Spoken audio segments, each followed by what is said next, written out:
National మీడియాకి regional మీడియాకి main మార్పులు లేకపోతే తేడాలు అంటే ఏం చెప్పొచ్చు సార్? ఒక మూడు చెప్పండి. ఇప్పుడున్న జనరేషన్ ఇన్స్టాగ్రామ్ జనరేషన్. మా డాటర్ అంతా Instagram generation. Especially after Covid పిల్లలకి మంచి చూడదగినవి అంటే ఏం చెప్తారు? ఏదన్నా I'm not saying Tom and Jerry చూడకుండా చెప్పట్లేదు. టామ్ అండ్ జెర్రీ చూసే థ్రిల్ ఇంకోటి ఉంది. నేను ఇప్పుడు కూడా చూస్తుంటా. కేసీఆర్ బెటరా, రేవంత్ బెటరా తెలంగాణ రాష్ట్రానికి as a CM? As a CM definite గా I see Revanth Reddy is better. నిజంగా తెలంగాణలో బీజేపీ ప్రభుత్వం రావాల్సిన అవసరం ఎంతవరకు ఉంది సార్? ఇప్పుడైనా రావాలండి, ఎందుకంటే మార్పు రావాలి కదా. మోడీ గారి సక్సెస్ కి మూడు ప్రధాన కారణాలంటే ఏం చెప్తారు సార్? ఒకటి కరప్షన్ లేదా.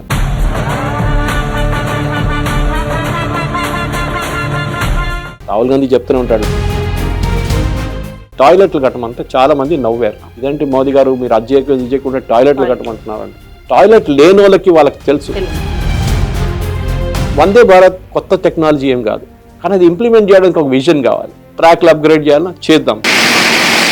చాలా మంది అన్నారు లోకేష్ మిషన్స్ లాంటి కంపెనీలు వాళ్ళు సబ్మిషన్ గన్స్ తయారు చేస్తున్నారు ఇండియన్ ఆర్మీ కోసం.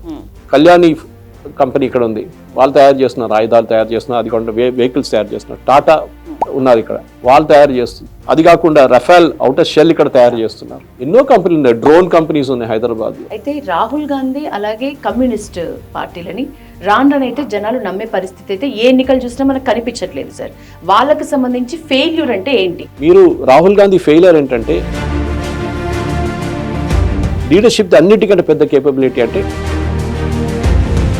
మమతా బెనర్జీ ఎస్ఐఆర్ ఎందుకు భయపడుతున్నా అంటే ఆబ్వియస్లీ అమెరికా నేను ఆపరేషన్ సింధూర్ని ఆపినానన్నది నిన్న చైనా అంటున్నది. ఈ మాటలు ఎందుకు వస్తాయి సార్? మొహమ్మద్ యూనిస్ ఇంకా చెప్పలేదు కదా బంగ్లాదేశ్. ఆయన కూడా క్లెయిమ్ చేయాలి. ఇప్పుడు మయన్మార్ చీఫ్, మిలిటరీ చీఫ్, ఆయన కూడా క్లెయిమ్ చేయాలి నేనే ఆపానని చెప్పి. రోడ్డు మీద పోతున్నా ఎవడని చెప్తాడు. ఇప్పుడు మేము సీజ్ ఫైర్ కావాలా మాకు అని అడిగారు. ఎవరు అడిగారు? పాకిస్తాన్. మనం అడిగాము లేదు కదా, అది వాళ్ళు కూడా అంగీకరించారు. అమెరికా టారిఫ్స్ అంటోంది మనతో, మనం రష్యాతో ఫ్రెండ్షిప్ అంటున్నాం. నిజంగా మనము డిప్లొమసీ పరంగా ఇండియా బలహీనపడుతోందా మెరుగుపడుతోందా సార్? రష్యా దగ్గర నుంచి క్రూడ్ ఆయిల్ కొంటున్నాం. ఎందుకు కొంటున్నాం? వాళ్ళు $40 ఆఫర్ చేస్తున్నారు, మార్కెట్లో $75 నడుస్తుంది. ఎవరు కొనమన్నారు? ట్రంప్ 50 ప్రోడక్ట్స్ మీద టారిఫ్ 0 చేసేసాడు. మీకు గుర్తుందా? తెలియదు. ఈ వర్క్ చట్టం వల్ల, దాన్ని రాష్ట్రపతి ఆమోదించడం వల్ల దేశానికి కానీ జనాలకి కానీ ప్రయోజనం ఉందా? ఉంటే ఎంత మేరకు ఉంది? ఏ కార్నర్స్ లో ఉంది? ఔరంగజేబ్ గుర్రాలు వచ్చి గడ్డి తినా అంట. అక్కడ ఆలోచించి, ఇది పేపర్లో వచ్చింది, నేను చెప్పలేదు. హైకోర్టులో ఇచ్చిన ఒక స్టేట్మెంట్, వకఫ్ బోర్డ్. పేరెంట్స్ దగ్గర కూడా రిక్వెస్ట్ చేస్తాను, please spend some time with children. వాళ్ళ దగ్గర మాట్లాడండి, వాళ్ళకి ఏదైనా స్టోరీ చెప్పండి. ఆ కనెక్షన్, ఫ్యామిలీ కనెక్షన్ పోయింది. ఇప్పుడు డిన్నర్ టేబుల్లో కూడా ఎవరు కలవట్లేదు. మోదీ గారు ఎప్పుడు చెప్తున్నట్టు, నాకు ఖావుగా నాకు ఖానేదు, నేను తిననీయను. నమస్తే, నేను Yashoda. Welcome to Pallavi TV. పుట్టింది కేరళలో, పెరిగింది చెన్నైలో, ఎదిగింది హైదరాబాద్లో. జర్నలిస్ట్గా ఆయన సీనియర్, నేషనలిస్ట్గా చాలా పాపులర్. ఆయనే సురేష్ కొచాటిల్. ఇవాల్టి మన గెస్ట్. మాట్లాడదాం. సార్ నమస్తే. నమస్కారం. బాగున్నారా సార్? ఫస్ట్ క్వశ్చన్, నాకు నిజంగా మీ గురించి చాలా తెలుసుకునే కొద్దీ అడగాలనిపించిన క్వశ్చన్ సార్. మీరు పుట్టింది కేరళలో అయినా కమ్యూనిస్టులకు వ్యతిరేకంగా మీరు మాట్లాడడం నాకైతే నిజంగా విడ్డూరంగా ఉంది సార్. అంటే మొదటి నుంచి ఇంతేనా? అసలు నేషనలిజం వైపు మీ ఆలోచన ఎప్పుడు మారింది? నేను పుట్టింది కేరళనే. ఇన్ఫాక్ట్ వారం ముందు మా మదర్ 84th బర్త్డేకి వెళ్ళాను అక్కడికి, ట్రిచ్చూర్లో, మా హోమ్ టౌన్. కానీ పెరిగిందంతా ఫస్ట్ 5 years పెరంబూర్లో, తమిళనాడులో.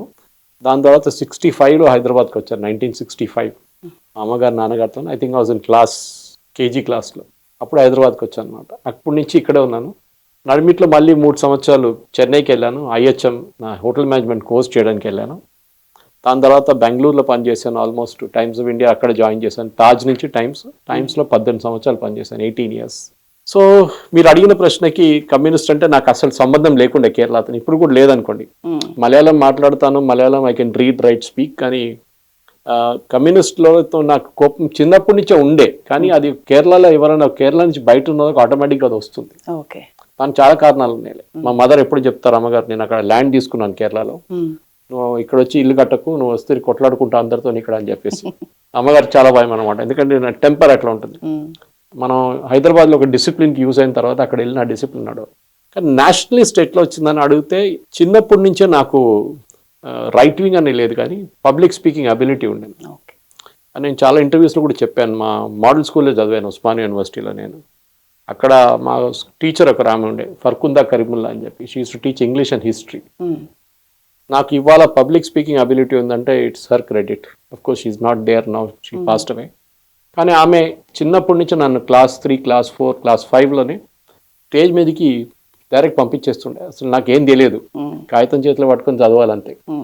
కానీ అక్కడి నుంచి ఇంప్రూవ్ చేసుకుంటూ వచ్చాను. స్కూల్ ఎడిటర్ మ్యాగజైన్గా ఉన్నాను, స్కూల్ మ్యాగజైన్ ఎడిటర్. దాని తర్వాత ఇంటర్మీడియట్ చేశాను సెయింట్ జోసెఫ్ హిమాయత్ నగర్ నుంచి. అక్కడ కూడా కాలేజ్ మ్యాగజైన్ ఎడిటర్ ఉన్నాను. తర్వాత రైల్వే డిగ్రీ కాలేజ్లో, అక్కడ కూడా I was a college magazine editor. So ఒక రైట్ వింగ్ అని చెప్పలేక నేషనలిస్ట్ వ్యూస్ నాకు చాలా స్ట్రాంగ్ ఉంటుంది. అది చిన్నప్పుడు, ఎందుకంటే మా ఫాదర్ రైల్వేలో ఉన్నారు, రైల్వేలో ఇంజనీర్గా ఉన్నారు. సో చిన్నప్పటి నుంచి నేను ఫస్ట్ చూసిన ఒక లీడరు జార్జ్ ఫెర్నాండెస్ గారు. మా రైల్వే వాళ్ళకి జార్జ్ ఫెర్నాండెస్ అంటే దేవుడు.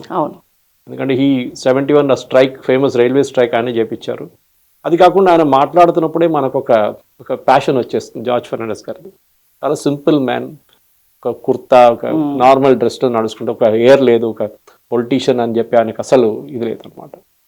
సో అక్కడి నుంచి నేను చూశాను చాలా మటుకు పొలిటిక్స్ అంటే ఏంటి అనేది అక్కడి నుంచి అర్థం చేసుకున్నాను.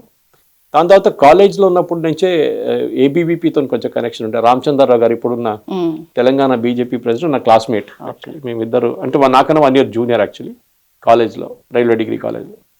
సో అప్పటి నుంచే, కానీ ఉస్మానియాలో కాదు మా ఇల్లు. దాని తర్వాత 71లో మా ఫాదరు ఉస్మానియాల దగ్గరే జమోస్మానియా అని చెప్పి ఒక రైల్వే స్టేషన్, దాని ఎదురుగానే రైల్వే కాలనీ ఒకటి ఉండే, అంటే కోఆపరేటివ్ సొసైటీ, అక్కడ ఇల్లు కట్టుకున్నాం.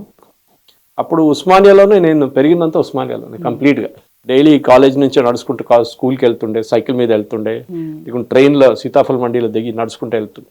చిన్నప్పటి నుంచి నేను చూశాను అక్కడ జార్జ్ రెడ్డి డెడ్ బాడీ చూడడం కానీ ఇట్లా అన్నీ నేను చిన్నప్పుడే చూశాను అన్ని. ఉస్మానియాలో ఉన్న పాలిటిక్స్, ఆ టైంలో ఆర్ఎస్యు, పీడిఎస్యు వాళ్ళ పాలిటిక్స్ కానివ్వండి, అప్పుడున్న అన్నలు, నక్సలైట్ మూవ్మెంట్, అదన్నీ కంప్లీట్గా చాలా దగ్గర చూసాను. మా ఇల్లు ఇంజనీరింగ్ కాలేజ్ నుంచి ఒక 1/2 kilometer దూరం అంతే. అప్పుడు పాలిటిక్స్ అనేది అప్పటి నుంచి నా బ్లడ్లో ఉంది ఒకటి. కానీ చాలామంది అడుగుతారు, సురేష్ గారు మీరు మళ్ళీ పాలిటిక్స్లో దిగలేదందుకు ఫుల్ టైం అంటే, నాకు అసలు నచ్చదు. ఐ డోంట్ లైక్ ఇప్పుడున్న పాలిటిక్స్ స్పెషలీ, అసలు నచ్చదు నాకు. అప్పుడు కొంచెం ఉండే ఆ టైంలో. నాకు ఇప్పుడు కూడా గుర్తుంది, నరేంద్ర గారి కోసం క్యాంపెయిన్ చేశాను. అప్పుడు హిమాయత్ నగర్ కాన్స్టిట్యున్సీ ఉండే ఆ టైంలో, ఆలయ నరేంద్ర గారి కోసం. బద్దంబాల్ రెడ్డి గారు కార్వాన్, ఇప్పుడు హిమాయత్ నగర్ లేదనుకోలేదు, అంబర్పేట అయిపోయింది. మన బద్దంబాల్ రెడ్డి గారు కార్వాన్ నుంచి పోటీ చేసినప్పుడు అప్పుడు క్యాంపెయిన్ చేసాము. నాయన్ నరసింహారెడ్డి మా కాన్స్టిట్యున్సీ ముషీరాబాద్, అప్పుడు జమోస్మానియా దాని కింద వస్తుంది, ఆయన మోటార్ సైకిల్ మీద వచ్చి, బుల్లెట్ మోటార్ సైకిల్ మీద వస్తుండే క్యాంపెయినింగ్ కోసం. అన్నీ తిరిగాం మేము చాలా మటుకు. అది ఒక రైట్ వింగ్ స్పిరిట్ అప్పటి నుంచే ఉండే, కానీ మోర్ ఆఫ్ నేషనలిస్ట్. ఎందుకంటే నాకు మన దేశ వ్యతిరేకంగా ఎవరైనా మాట్లాడితే చాలా కోపం వస్తుంది. ఎస్పెషల్లీ ట్విట్టర్లో చాలా యాక్టివ్ ఉన్నాను, ఫేస్బుక్లో కూడా యాక్టివ్ ఉన్నాను. ట్విట్టర్కి వెళ్ళి నేను విపరీతంగా వాళ్ళు తిడతాను నేను, అది నాది ఒక హ్యాబిట్ అనమాట. సో ట్యాకిల్ చేయడం అంటే, మీరు డిబేట్ చేస్తున్నప్పుడు పాయింట్లో డిబేట్ చేయండి అని ఎప్పుడు చెప్తాను నేను. లాజికల్గా డేటా డ్రివన్ ఉండాలి. దానికోసం నేను ఎప్పుడు ఈ టెలివిజన్ ఛానల్లో లైవ్ డిబేట్లు ఎప్పుడు వెళ్ళను నేను. పొద్దున 7 to 9, రాత్రి 7 to 9 ఈ డిబేట్స్కి అస్సలు వెళ్ళను. I only do podcast. So దానికి నేను రోజుకి ఒక 6 గంటల సేపు 7 గంటల సేపు దాంట్లోనే గడుపుతాను అన్నమాట. కానీ వెళ్ళే ముందు ఇప్పుడు మీరు అడిగిన ఒక సబ్జెక్ట్ ఉంటే నేను రీసెర్చ్ చేసి వస్తానన్నమాట. దానికి రీసెర్చ్ చేయకుండా వచ్చి ఏదో మాట్లాడడం కాదు, అది నా మెయిన్ ఫిలాసఫీ. సో అక్కడి నుంచే ఒక నేషనలిస్టిక్ ఫీలింగ్. మాట్లాడడం అంటే చాలా మటుకు పబ్లిక్ ఫోరంలో కూడా తిరుగుతాను అనమాట నేను. చాలా ఎవ్రీ సండే ఏదో ఒకటి ఉంటుంది. ఈ సండే విద్యారణ్య వాళ్ళది ఉంది, అక్కడికి వెళ్తున్నాను.